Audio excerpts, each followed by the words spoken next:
Hello everyone, my name is Lowko and welcome to some more StarCraft 2 Heart of the Swarm. Today I'm going to be playing a live game for you and this is going to be a Zerg versus random. Which is kind of weird actually. I usually don't play random players, but because I haven't really been playing this account all too much, it's probably dropped down a little bit in MMR. As you guys know, I've been playing quite a lot on my barcode account. But I figured, you know, why not log in onto this one and see how things go. So this is going to be a Zerg versus random. We're going to have to figure out exactly what race my opponent is playing at because, well, you know, we can't really blindly assume that he's going to go for a certain certain race and a certain build. If we aren't aware of what's going on. So most of the time when you're playing against random, the question is, are you ballsy enough to go for a hatchery first or are you not? I mean, technically speaking, you should be allowed or you should be fine going for a hatch first in most situations. However, if you mess it up and you go for, you know, a little bit too greedy of a play, you might as well get cannon rushed on accident or maybe even something else. But if you open up with a spawning pool first, you know, it's just not going to be very efficient versus Terran players. So it's a bit of a trade-off that you usually have to make. One thing to note though about most random players, and I don't say this to be mean, but most random players only know one strategy per matchup. Because they have to practice 9 matchups opposed to 3, they usually only really know one strategy and one go-to one. And if my opponent is a Protoss player, for example, I'm already gonna assume, just because of the fact that he's random, that he's gonna go for a 2-base all-in, just because those are the easier builds to learn. And, you know, one of the more efficient ones, especially if you don't play a matchup as often as you probably would see. So that's most of the time what is going on with random players. Obviously, there are also very high-level random players out there. But I did decide to go open up with a spawning pool first right there. I'm gonna follow it up with a hatch. Looks like my opponent's actually also playing Zerg. So right now, I'm assuming he's gonna go maybe for a Ling Bane all-in. Something like that would be pretty common here. So I'm just gonna play a super safe standard style. No tricks, no shenanigans, just straight into macro mode. Gonna make a queen as soon as the spawning pool finishes. And then also a set of Zerglings that I can use for scouting. Do want to know whether or not my opponent took a natural. And obviously I will need to get in there to really find out. So I hope he will allow me to get in there. I'm gonna actually fly this Overlord over here for a little while as well, just in case he is blocking the ramp towards his main with like a queen and maybe a set of Zerglings. Because if I wouldn't get in, that would actually be really tricky for me to know what's going on. Anyways, gonna be starting up a gas, guys, right now. Not too soon, not too late. This should be more than fine. And it allows me to go up to like 3 queens, and that's what I'm aiming for right now, just to play defensive and to go up for, you know, basically be the defensive player in this matchup for the time being. But droning up as greedily as possible, obviously. Always gonna drone up as greedy as possible. Right, I'm actually gonna put down a creep tumor right there. I think that might be a little bit better. I think I might have actually been better off making my hatchery right there instead of down there. I think that probably would have been a little bit better, but either way, we should still be fine here. Gonna set my Overlord back. Alright, so he's already mined 100 gas. That's exactly what I was talking about.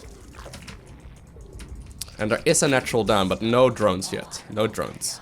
Okay, so my opponent took a much earlier gas than me, which means that he's gonna have something very soon. And I'm actually deciding to put my creep tumor down there so I can wall off the ramp, which is probably gonna be more useful. He doesn't have very many workers at all, so I'm gonna actually follow this up with more Zerglings. A little bit worried about this right now. Do have a spine crawler coming up, as well as Zergling speed coming up. He actually all of a sudden has a lot of workers there. Wow, okay. Huh, I wonder if he's adding on workers right now. This is actually kind of tricky right now. I'm gonna keep an eye out on that ramp. And drone up in the meantime as well. Alright.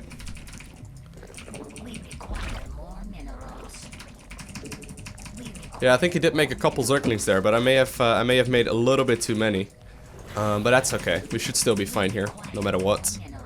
Obviously still droning up here. Gotta kill this first Overlord to see if I can do a little bit of damage as soon as these double Queen injects pop off. And actually go for a bit of a run by with a bunch of Zerglings. I think that would be a smart idea, considering we now killed this first Overlord, which will give us a lot of wiggle room, because he wants seals coming, which is nice. Okay. Move this guy down. Set this one as my 3rd base, which I might need a little bit later. And I'm making a big round of Zerglings right now, and I'm gonna follow this up with more and more drones again.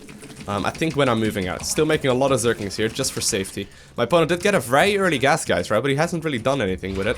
And he actually didn't have Zergling speed, did he? I'm moving out right now. I just realized that he probably didn't have Zergling speed there, which is kind of scary. Okay, following this up with a lot of Zerglings now. I'm not completely sure. I didn't check. I assumed that he did have it, but I mean, I don't think I saw it. Let's just have a quick look in his main. We should be able to do a lot of damage here anyway. Could obviously follow this up with less Zerglings if I need to in a little bit.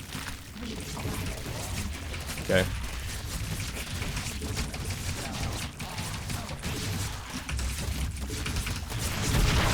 Alright, get in there. Get in there. Good.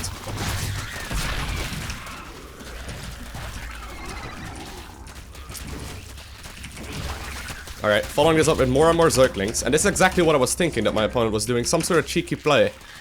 And that's pretty much what's going on here. And he decides to just leave. So sweet. We did manage to get a nice little win right there. I'm not completely sure. Early on though, my opponent did have like a significant amount of gas, but didn't really do a whole lot with it. I'm not completely sure. Maybe I just misread that and I didn't see the Zergling speed on his units. I'm actually gonna have a quick look at the replay. Alright, so it turns out he actually didn't go for that quick of a gas, guys. I actually thought it was a little bit quicker than it was. He did have a bunch more gas mined than me though, a bunch earlier on in the game, so I assumed he was gonna go for some sort of aggression. But he pulled drones out of it after starting Zergling speed, which is kind of strange. So he did start Zergling speed up right there. He did move across the map with a couple of Zerglings, but you know, basically the last moment that I saw him, they didn't have Zergling speed yet, so I was a little bit confused. As you can see, those still don't have Zergling speed, and I think it's probably gonna finish up right after. Yeah, look, he literally just passes my overlord right here. I'm like, wait a second, you got some early gas going, but your Zergling speed isn't done yet, so that's why I got a little bit confused. But it's literally like, yeah, it's 1 second, literally 1 second that it goes out of vision. It finishes up Zergling speed right there at the very end. So actually we got kind of lucky right there. Obviously my opponent made a pretty big mistake not having that second queen right there in position and not having this wall up a little bit earlier. But honestly, the build that he was going for right there is pretty greedy to begin with. I mean, he skipped the Baneling Nest pretty hard. He went straight into a lair, a Roach Warren, and an Evo Chamber, and he sort of just got punished for that. Didn't GG out of the game, but that's, you know, sometimes people just get a little bit upset. But I guess this was still an okay win for me. I probably could have played that a little bit better, just scouting a little bit more and realizing that his Zergling speed wasn't ridiculously quick. But I guess reading the situation as I could see it right there, seeing that his Zergling speed still wasn't done at the very last glimpse.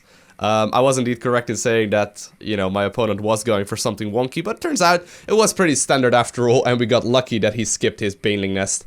Obviously, you know, if this aggression wouldn't have worked out, I still would have been able to do a significant amount of damage. I mean, I would have even been able to just blow up, like, the Roach Warren or the Evo Chamber with the Banelings that I had, right? And I still would have been able to win right there.